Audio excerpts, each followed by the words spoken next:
dalam kehidupan itu macam-macam bre bentuknya ya kan. Ada berkah kesehatan, berkah rejeki, bahkan ada berkah saat kita main game dalam bentuk fitur Nvidia DLSS 4 atau multi frame generation yang ada di GeForce RTX 50 series. Fitur ini bener-bener jadi berkah dan game changer banget ya bagi para penikmat, karena kita udah bisa nikmatin game AAA di resolusi tinggi dengan preset rata kanan tanpa khawatir drop FPS. Terus kita juga bisa nikmatin visual quality yang lebih detail, pencahayaan yang lebih realistis, refleksi dan pantulan yang lebih akurat, serta bayangan atau shadow yang lebih tajam dan alami berkat fitur ray tracing generasi keempat yang ada di GeForce RTX 50 series bre. Apakah cuma dua fitur aja dari Nvidia GeForce RTX 50 series ini? Tentu saja tidak ya kan. Masih ada beragam fitur lain yang nggak cuma buat urusan gaming, tapi juga kepake buat urusan produktivitas ya. Dan kalian juga bisa dapetin beragam fitur dari GeForce RTX 50 series di laptop gaming terbarunya MSI, yaitu MSI Crosshair 16HX AI yang kita jumpain di Computex kemarin pak. Tapi sebelum lanjut jelasin fitur-fitur lain dari Nvidia GeForce RTX 50 series, kita mau make sure dulu ke kalian buat memahami lebih dalam tentang fitur DLSS 4 Multi Frame Generation bre. Fitur ini merupakan versi advance-nya fitur frame generation yang hadir di DLSS 3. Kalau sebelumnya cuma bisa menyisipkan 1 frame hasil generate AI, sekarang bisa menyisipkan sampai 3 frame hasil generate AI bre. Makanya di settingan in-game ada opsi multi frame generation 2x, 3x, dan 4x. Tapi aku saranin kalau mau pakai fitur multi frame generation, FPS natifnya harus di atas 60 fps. Maksudnya FPS mentahnya tuh harus di atas 60 fps biar visual quality hasil multi frame generationnya gak jomplang gitu loh. Kita contohin lah di game Cyberpunk ini bre. Kalau kalian maksa main di resolusi 2K, bisa-bisa aja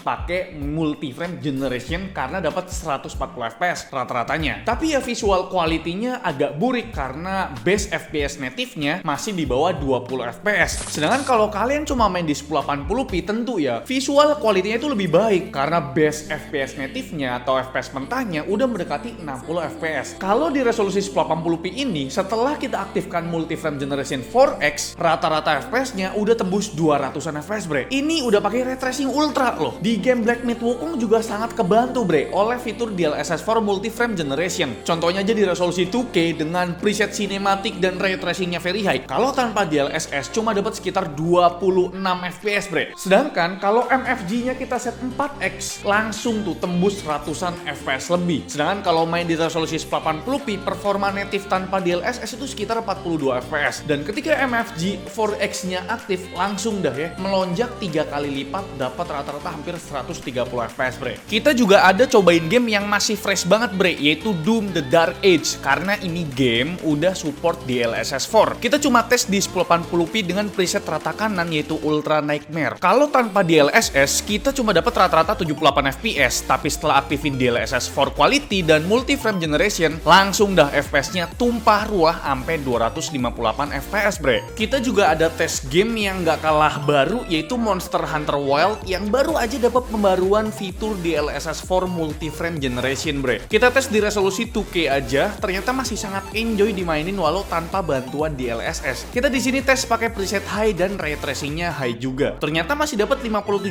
fps buat performa native-nya. Sedangkan setelah aktifin DLSS 4 quality dan multi frame generation 4x, performa FPS-nya langsung melonjak lebih dari 3 kali lipat jadi 177 fps nih. Tadi itu fitur DLSS 4 biar bisa dapetin FPS super tinggi ya. Nah, fitur yang satu ini yang aku demen banget bre. Namanya tuh adalah Path Tracing. Itu versi advance-nya dari ray tracing. Jadi soal visual quality itu next levelnya ray tracing lah bre. Salah satu game yang punya fitur ini adalah game Cyberpunk 2077. Kalian bisa perhatiin sampel footage ini, yang kiri itu pakai fitur path tracing, sedangkan yang kanan cuma ray tracing ultra. Terlihat jelas kan bre, refleksi cahaya di genangan airnya sangat amat detail dan realistis kalau pakai path tracing. Ini sih udah makin mirip sama dunia nyata ya. Ada salah satu fitur legend dari Nvidia GeForce yang udah hadir sejak GeForce GTX series. Namanya adalah Nvidia Reflex yang berfungsi menekan latency serendah mungkin. Jadi fitur ini tuh sangat kepake ya di game-game kompetitif bergenre FPS kayak misalkan CS2. Kalau Nvidia Reflex-nya kita aktifin, itu latensinya makin rendah dan lebih stabil di kisaran 2 millisecond ketimbang ya kalau kita nggak aktifin fitur Nvidia Reflex ya. Sedangkan kalau tanpa Nvidia Reflex ada di kisaran 3 millisecond. Tapi ya cukup fluktuatif alias kurang stabil, jadi naiknya tuh drastis banget gitu loh. Game selanjutnya ada Forza Horizon 5. Performa game ini tuh mirip sama sama game sebelumnya, tapi di Forza Horizon 5 kita tesnya di preset ekstrim dengan ray tracing high. Di resolusi 2K itu dapat 80-an FPS dan di 1080p dapat 90-an FPS, bre. Dan terakhir ada Valorant, game yang paling cocok dimainin pakai monitor bawaan laptop ini, bre. Gimana tuh, bre? Udah cukup terkesima belum sama performa gaming dari MSI Crosshair 16HX ini? Tapi biar gaming kalian menghasilkan, coba ada iseng-iseng sambil live streaming ya kan? Ya karena memang laptop ini sanggup buat live streaming juga gitu loh. Ya siapa tahu dapat saweran dari Pak Haji Putra gitu ya kan. Kalian bisa gunain codec FE1 dari Nvidia buat streaming yang lebih efisien. Codec FE1 ini tuh nggak nuntut bandwidth yang gede kayak codec konvensional macam H264 ataupun H265, bre. Jadi paket internetnya tuh bisa langganan yang lebih murah gitu. Nggak perlu berlangganan 50 sampai 100 Mbps, itu kan mahal ya. Kalian streaming aja pakai codec FE1 tadi, terus kalau misal streaming kalian sepi penonton ya, coba dah live streamingnya dibantu sama Nvidia Broadcast. Di situ kalian bisa pakai fitur virtual background biar facecam kalian tuh nggak monoton gitu ya. Backgroundnya tuh bisa diganti-ganti lah. Terus ada juga fitur auto frame biar wajah kalian tetap center di facecamnya. Jadi kalau ke kanan, ke kiri, ke atas, bawah, ya dia ngikutin gitu. Dan yang paling baru tuh ada fitur virtual key light biar wajah kalian tuh lebih cerah tanpa lighting tambahan. Kalau memang belum punya gitu ya kan. Dan selanjutnya kalau kalian mau jadi content creator sekalian gitu ya, maksudnya jadi satu paket, gaming iya, live streaming iya, content creator iya, kalian bisa ngedit lebih lancar dan ngerender lebih kencang berkat hardware acceleration yang udah mantep dengan 4608 CUDA core yang ada di dalam GeForce RTX 5070 laptop ini, bre. Kita ada tes ngerender video 4K, bre, resolusinya dengan durasi 1 menit itu beres hanya dalam 25 detik aja. Sedangkan buat ngerender video 1080p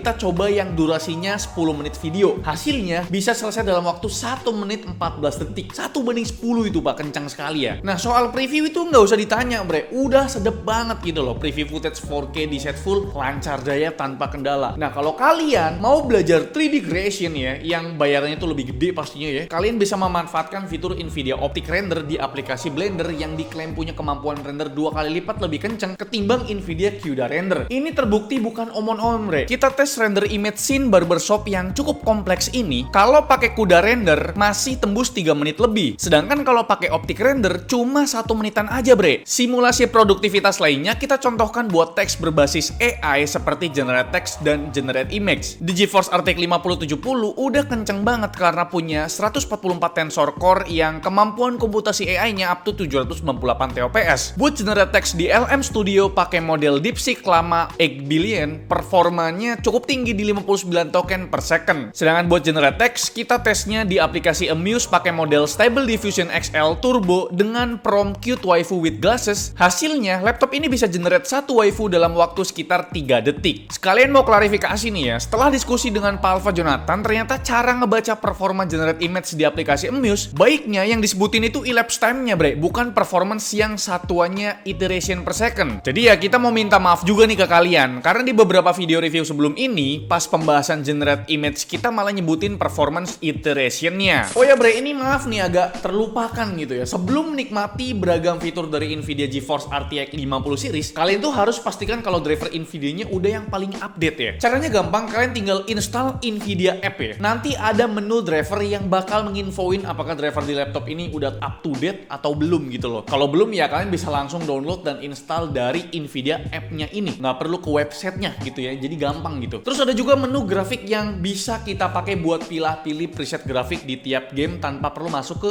in-game-nya. Pilihannya juga beragam ya. Ada preset performance buat nge-push FPS setinggi mungkin, dan ada preset quality buat dapetin visual quality grafik terbaik di game tersebut, bre. Terus ada fitur yang namanya DLSS Override. Cara kerjanya tuh memaksa GeForce RTX lawas pakai fitur DLSS kekinian, bre. Jadi kalau laptop atau PC kalian masih pakai GeForce RTX 20 series, 30 series ataupun 40 series, sekarang udah bisa nyicipin DLSS 4 pakai fitur DLSS Override, tapi asalkan game yang dimainkan udah support DLSS 3. Dan ada menu sistem yang di dalamnya ada beberapa sub menu ya. Pilihan terfavorit tentu sub menu performance, tapi cuma ada pilihan automatic tuning buat overclocking tipis-tipis lah. Bro, laptop laptop loh, bisa di overclocking tipis-tipis ya kan. Kalau mau sedikit lebih lengkap, kalian bisa pakai MSI Center ya. Di situ bisa nambahin core clock dan VRAM clock loh. Selain itu di MSI Center juga bisa atur fan speed, ada yang auto itu mentok di 4500 RPM, sedangkan yang cooler boost bisa sampai 6000-an RPM bro. Dan yang pasti agak bising ya, 6000 RPM bro ya kan. Masih di MSI Center kita juga bisa pilih GPU mode bre, bisa di street GPU only, bisa hybrid, dan bisa iGPU only. Ya tujuannya biar hemat baterai kalau kalian nggak main game bisa di set iGPU only bre. Kalau main game ya set GPU gitu ya. Ya terserah kalian lah. Kayaknya udah cukup panjang ya ngebahas beragam fitur yang ada di laptop ini. Sekarang kita kenalan lebih dekat ya dengan laptop ini, yaitu MSI Crosshair 16HX AI ini bre. Crosshair itu merupakan salah satu line up high-end laptop dari MSI yang tentu aja tampil agresif khas MSI gaming ya kan. Kalian bakal jumpain banyak aksen gaming seperti yang ada di sisi punggung, pamles kiri, sampai ke tipe font keyboard juga kesannya tuh gaming pak. Dan tentu aja full RGB ya kan pak. Nggak RGB nggak gaming pastinya ya kan. Bahkan kalau lihat dari bokongnya ini agresif parah sih bre. Heatsinknya tuh sampai tumpah-tumpah. Buat detail cooling sistemnya, setelah kita buka bre, ini mantap bener dah ya Cooler Boost 5-nya. Heatpad-nya ada 5 buah dan ukurannya gede-gede ya kan. Terus kipasnya juga ada 2 dan punya 4 heatsink buat exhaustnya. 4 heatsink bro, gokil ya. Cooling system seproper ini wajar bre, karena jeroan dari laptop ini juga ya bisa dibilang lumayan monster gitu ya. Boleh dari GPU-nya itu Nvidia GeForce RTX 5070 laptop dengan VRAM 8GB GDDR7. Operating temperatur pas kita lagi tes game Cyberpunk 2077 itu bisa tembus 82 derajat Celcius bre, dengan TGP up to 108 watt. Terus buat prosesor di sini udah pakai kepala 9 dari Intel gitu, Intel Core Ultra 9 275HX. Yang power limit 2-nya up to 160 watt. Kalau suhu terpanas si prosesornya kita tes pakai stress test Geekbench R23. Hasilnya di awal-awal kelihatan nge-push banget sampai 96 derajat dengan TDP up to 130 watt. Tapi setelahnya lebih stabil di bawah 90 derajat dengan TDP sekitar 100 watt bre. Kalian nggak perlu khawatir soal suhu ini. Pertama, ini merupakan stress test ya kan pak, di push gitu ya, kayak itulah pokoknya. Dan kedua, TG Max prosesor ini ada di angka 105 derajat Celcius. Jadi bisa dikatakan suhu segini masih aman bre. Kalau soal RAM ini masih 16GB dual channel 5600 MB transfer per second. Tapi kalian tetap bisa upgrade buat dapetin potensi maksimal up to 96GB 6400 MB transfer per second ya. Dan kalau buat storage-nya tentu udah dikasih NVMe Gen 4 full speed ya, berkapasitas 1TB. Kalau masih kurang, masih ada satu slot M.2 NVMe yang support PCIe Gen 5 bro. Dan soal baterai gimana bang? Walau kapasitasnya udah gede di 90 Wh ya, tapi karena di dalamnya ada sebuah monster GeForce RTX 5070 dan prosesor kepala 9, itu cuma dapat 4 jam baterai life aja bre. Sedangkan buat charging time-nya bermodal adapter 240 watt, nge-charge 90% baterai itu butuh waktu 1,5 jam aja. Nah kalau soal percolokan, jumlahnya pas aja dan tersebar ke 3 titik ya. Di belakang tuh ada port power, port LAN, port HDMI, dan satu port USB 3.2 Type A. Dan kalau di kanan cuma ada port USB 3.2 Type A dan port jack combo audio. Sedangkan di kiri ada satu port Thunderbolt 4 tipe C dan port USB 3.2 tipe A bre. Dan sekarang kita lanjut ngebahas layarnya. Sayangnya masih belum pakai panel OLED bre. Ya laptop gaming sih ya. Tapi udah dapat layar beresolusi 2K 240Hz refresh rate dengan rasio 16:10 ya. Angle-nya itu bisa dibuka rata 180 derajat. Jadi kalian kalau tanya bang angle MSI laptop ini gimana? Udah diperhatikan, udah dibenerin sama MSI. Karena kalau angle-nya belum 180 kan agak-agak ngeri ya kan. Walau belum pakai panel OLED bre, kualitas panelnya cukup aduhai ya kan. Coverage gambutnya tuh mantep di 99% P3,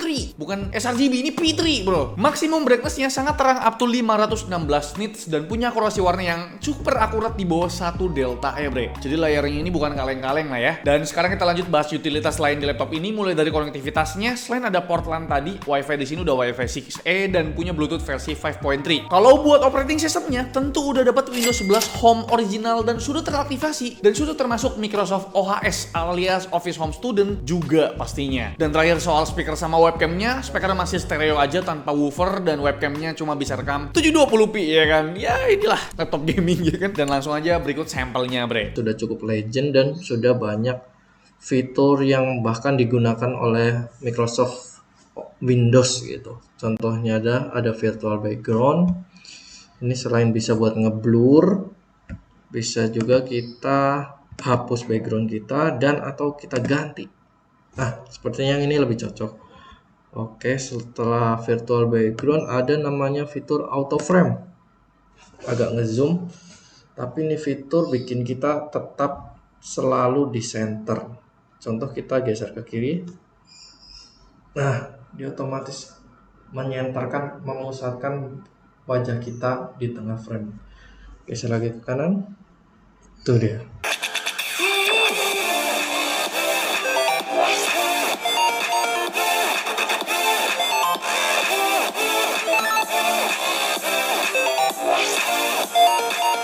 Itu dia Bre untuk ulasan atau review lengkap dari kami mengenai MSI Crosshair 16HX AI. Dan sekarang kita masuk ke kesimpulan. Itulah ya kan gambaran lengkap mulai dari desain, kualitas panel, cooling system, raw performance, gaming performance, productivity, performance, sampai beragam fitur yang ada di laptop MSI Crosshair 16HX AI ini. Harusnya dengan segala macam fitur andalan Nvidia GeForce RTX 50 series di sini, kalian bisa mempertimbangkan laptop ini buat kalian pinang. Tentunya ini cocok buat berbagai kalangan ya, apalagi buat mahasiswa baru yang lagi siap-siap masuk semester pertamanya. Biar nggak terlalu pening ya kan, mending segame dulu nggak sih pakai laptop ini maksudnya.